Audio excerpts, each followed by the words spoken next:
Hey everyone, this is Corey with Stafford's EDC, and today we're taking a look at this little guy. This is the Bestech Knives QQ. I guess that's how you say it. It's spelled Q-U-Q-U. And the designer, I guess, is called Go-Go, which I know you can not really make out on the blade there, just because the front-facing camera is not the best at the whole focusing thing, but it does say Go-Go right there on the blade. There's a million versions of this on Bestech's website. They're pretty much all around $60 or so. And just to give you an idea of the specs on this guy before I talk more about it, you're looking at 14C28N for your blade steel. This one in particular has a black DLC. The handles are aluminum. I think they make some G10 versions as well. You have a steel milled pocket clip here. You can see that. In this case, this is red anodized, of course. These are running on bearings. It is a button lock. The button keeps it both closed and open. So that button right there is your only means of deployment. So you have to press that down and flick it out, or you can kind of let gravity do the work, whatever is easier for you. The overall length is 5.47 inches with a 3.27 inch closed length, which is your handle length in this case. So drop the knife. And you have a blade length of 2.2 inches with a blade stock thickness at the center of its thickest point of 0.118. And this weighs 51 grams, which is not converted into ounces on this, but it can't weigh more than 2 ounces, I would say. Let's see what Google has to say. Yeah, 1.79 ounces. So definitely nice and light, obviously very small. So let's talk about it. First of all, one of my least favorite ways to open a knife is to have to use a button lock. I despise using a button lock to open a knife.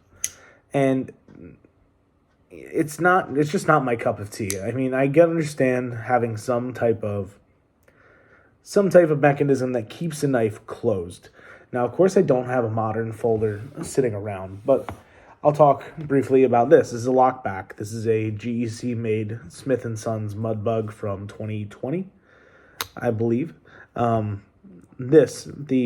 spring on the back is held under tension, this lock bar, and this is the force that holds this in place until you reach a certain point where the shape of the tang and the spring tension don't retract that blade in anymore, because once you pass that point, it's easier to open and it's not going to close itself. And then you have another knife here, which is obviously totally different. We have it out the front here, but the switch is what keeps it in place until that switch is activated. And then same with retracting it. This is the same way like a detent would work. By that detent ball sitting in a detent hole, until that is popped out of the detent hole, that's the force keeping the knife closed. Now, in this case, you effectively have the plunge lock from the plunge from the button lock, which is nearly impossible to see the interaction with on the inside. I know you guys are not going to be able to see this well, but that big black post that you see right in line here, that is where the button lock is. And you can see there's just a slightly thicker area up at the top. When the knife is in the open position, see how that drops down? You can see it moving there with my face backlighting. Sorry, it's hard to keep it still, but you can kind of see it moving there. That same area of the lock falls into another groove when this knife is closed, which helps keep it in place. Obviously, it's not as strong as when the knife is in the open position, because you're not in any danger of cutting yourself when the knife is closed. There's no exposed edges or anything. But, not my favorite way to deploy a knife, but that's just the only option on this guy.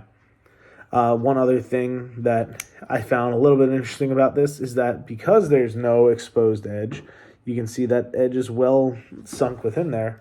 I was kind of surprised to not see this as a double-edged knife. You could certainly add a bevel to the side if you so desired. This is ground on both sides to kind of a dagger shape with a pretty symmetric grind. It's obviously not quite as thin on the backside, but you could very easily add a secondary bevel to this if you wanted to do that. It would take a lot of work because it's a lot of material to remove, going from no bevel to a refined edge bevel. But you could make this double-edged, and I was just surprised to not see it. I hadn't looked at this beforehand, and it makes legal sense that it's not a double-edged knife, especially because the button lock might be seen as a gravity kind of thing, and you're playing with laws in that case. So probably don't want to be messing around with other legal restrictions like having a double-edged blade of, certain, whether it's size restricted or not. It's probably not the best idea, so probably smart that they went with that. But I was expecting another edge on that when I saw that no edge was exposed in the closed position. Now the pocket clip works on this just fine. As I said, it is a steel clip. It's just a milled steel clip with the screw mounting it to the barrel spacer here on the end. No problems there. Works easy to get in and out of the pocket. And as for actual use of this guy, you can see how this fits in my hand. I wear a large size glove. I really can't get all 4 fingers on super comfortably without kind of being up on the blade. But 3 fingers, really easy.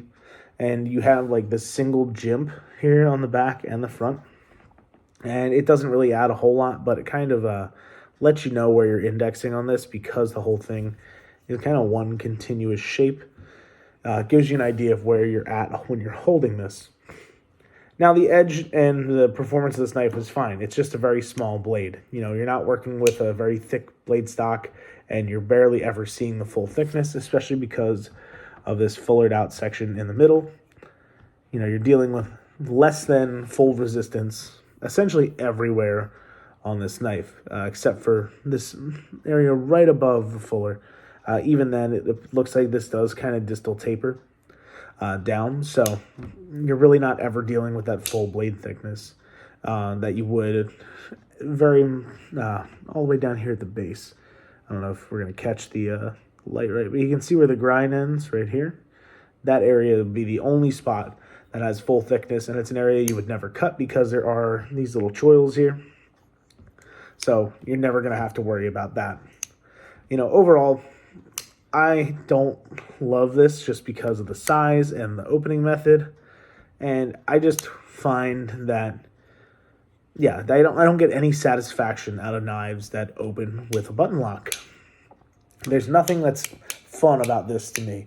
I know a lot of people love this. People used to do it with their Benchmades all the time. You pull down the axis lock and you flick the knife out. It's never appealed to me.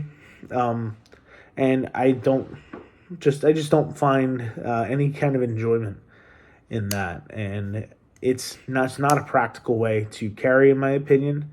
You do have to press this button down a reasonable amount to get this to deploy, but it's not crazy to think that you could deploy this in your pocket by mistake if your phone goes up against this button, if you're sitting with tighter pants on. If you were carrying this in a back pocket, I imagine it would be an issue.